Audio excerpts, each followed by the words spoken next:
श्री स्वामी समर्थ. तुम्हा सर्वांचं आपल्या चॅनलमध्ये मनापासून स्वागत आहे. तर मी त्या दिवशी पीसीओडी चा व्हिडिओ टाकला होता की मी पीसीओडी मध्ये काय काय चुका केल्या. तर आज मला त्याच्या पुढचा व्हिडिओ म्हणजे नेक्स्ट पार्ट माझं काय होतं, ट्रीटमेंट घेऊनही मला प्रेग्नन्सी का राहत नव्हती किंवा मी काय छोट्या मोठ्या ज्या चुका केल्या, त्याच आज मी या व्हिडिओमध्ये सांगणार आहे. त्या व्हिडिओला भरपूर जणांनी कमेंट केले की ताई आम्हाला हा प्रॉब्लेम येतोय, काय करावं.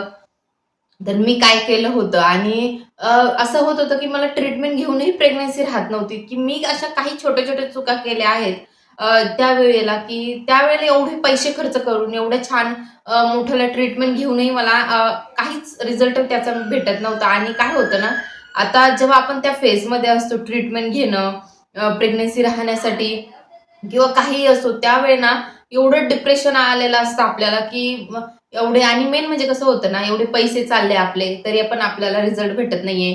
घरातले असो किंवा बाकीचे रिलेटिव्हज असो, ते आपल्याला काही ना काही बोलत असतात किंवा एक असं येतं, की बाबा मी एवढी ट्रीटमेंट घेते, मला प्रेग्नन्सी का राहत नाही? पण ते खरं सांगू का, जो माझ्या अनुभवावरून मला कळालं, की याचं मूळ कारण कुठेतरी आपणच असतो. आता मी काय करायचे, की मी ट्रीटमेंट घ्यायचे व्यवस्थित, माझी प्रेग्नन्सीची ट्रीटमेंट वगैरे सगळं व्यवस्थित चालायचं.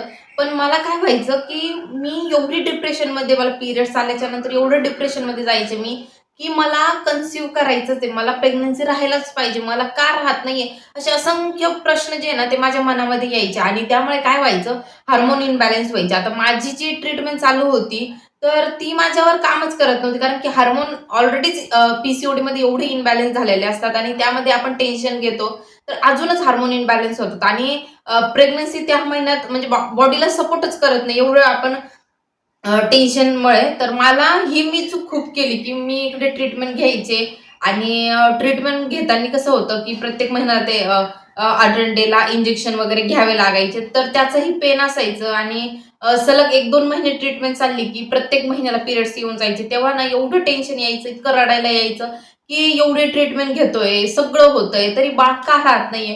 कुठेतरी मग तो महाराजांना दोष द्यायला लागले होते मी, की असं का होतंय महाराज? पण मी एकच गोष्ट सांगेल, की जी माझ्या लवकर लक्षात आली नाही, की मी इकडे ट्रीटमेंट घेऊन इकडे टेन्शन घ्यायची. माझे ऑलरेडीच पीसीओडीमुळे खूप म्हणजे खूप प्रमाणात माझे हार्मोन इम्बॅलन्स होते आणि मला जे पीसीओडीचे सिस्ट असतात, तेही एवढ्या भरपूर प्रमाणामध्ये सिस्ट होतं आणि प्रत्येकीला सांगेल मी, जर त्यांना पीसीओडीचे सिस्ट वगैरे असेल, तर प्लीज जे जंक फूड असेल ते अव्हॉइड करा आणि तुमची लाईफस्टाईल जी आहे ती खूप सुधारा. म्हणजे वेळेवर उठणं, वेळेवर झोपणं आणि झोप खूप महत्त्वाची आहे. आपण जेव्हा एखादी ट्रीटमेंट घेतो, तर त्यामध्ये झोप एवढी महत्त्वाची आहे आणि ट्रीटमेंट घेताना काय होतं, जेव्हा आपली ट्रीटमेंट चालू असते ना, तर तेव्हा आपल्याला आपली जी बॉडी आहे ती खूप रिलॅक्स ठेवावी लागते. जास्त दगदग करायची नसते. आणि मी काय करायचे, की आता आम्ही सेकंड फ्लोअरला राहतो, तर खाली जा, वरती ये, जे आपण कपडे सुकवतो, कपड्यांचे जे बादल्या आहेत ते घेऊन जा. म्हणजे मला एवढं, एखादी प्रेग्नंट बाई असते, की तिला ओझं वगैरे उचलायला चालत नाही. माझी ट्रीटमेंट ते होतं, की मला असं जड काही काम करायला म्हणजे नाहीच सांगितलं होतं डॉक्टरांनी तेव्हा.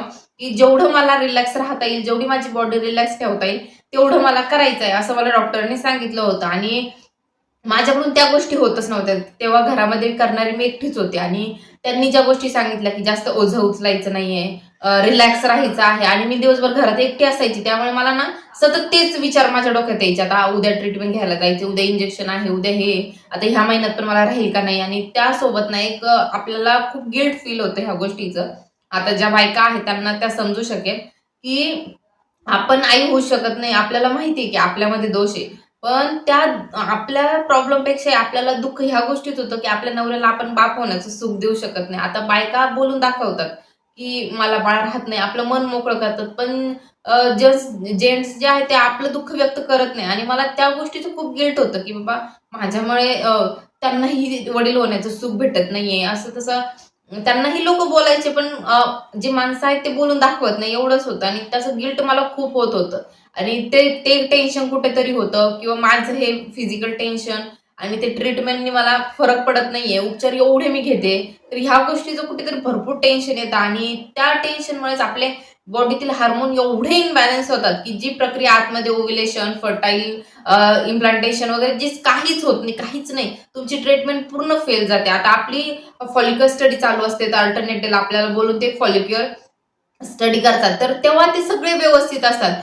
जे एग्स आहे ते रप्चर होत आहेत, व्यवस्थित ग्रोथ करतायत, ओव्ह्युलेशन व्यवस्थित होतंय, पण तरीही प्रेग्नन्सी राहत नव्हती. आणि जेव्हा माझी पीसीओडी सगळं कमी झालं, जेव्हा मी टेन्शन घेणं सोडलं, मेन म्हणजे पूर्ण टेन्शन घेणं सोडून दिलं, की बाबा तुम्ही जर प्रेग्नन्सीसाठी ट्रीटमेंट घेताय ना, तर असं नाही की मला बाळ पाहिजे म्हणजे पाहिजेच. ही मी खूप चूक केली होती. तर त्या महिन्यात एकदम रिलॅक्स राहा. काही हरकत नाही. होईल, उशिरा होईल थोडंसं, पण रिलॅक्स राहा. तुम्हाला जर वाटत असेल ना, ही ट्रीटमेंट मला सपोर्ट करावी, माझ्या बॉडीला सपोर्ट करावी, तर एवढं रिलॅक्स होऊन जा, की कुठलाच हे नाही पडलं पाहिजे, आपल्याला बर्डन नाही आलं पाहिजे. आणि जेव्हा तुमची बॉडी पूर्ण रिलॅक्स होते, तुमची लाईफस्टाईल व्यवस्थित सुधारते, तुमची झोप व्यवस्थित असते, तुमचं खानपान व्यवस्थित असतं, जेणेकरून आपली जी पूर्ण लाईफस्टाईल आहे ती एकदम व्यवस्थित होते ना, तर तेव्हा कधी-कधी ना काही केसमध्ये नॅचरली पण कन्सीव्ह होतं. जेव्हा मी ह्या गोष्टी फॉलो करायला लागले होते ना, तर मी काय करायचे, जेव्हा उन्हाळा असायचा, खूप गरमीची दिवस असायचे आणि उष्णतेमुळे मी माझी जी ट्रीटमेंट आहे ती बंद करून टाकायची.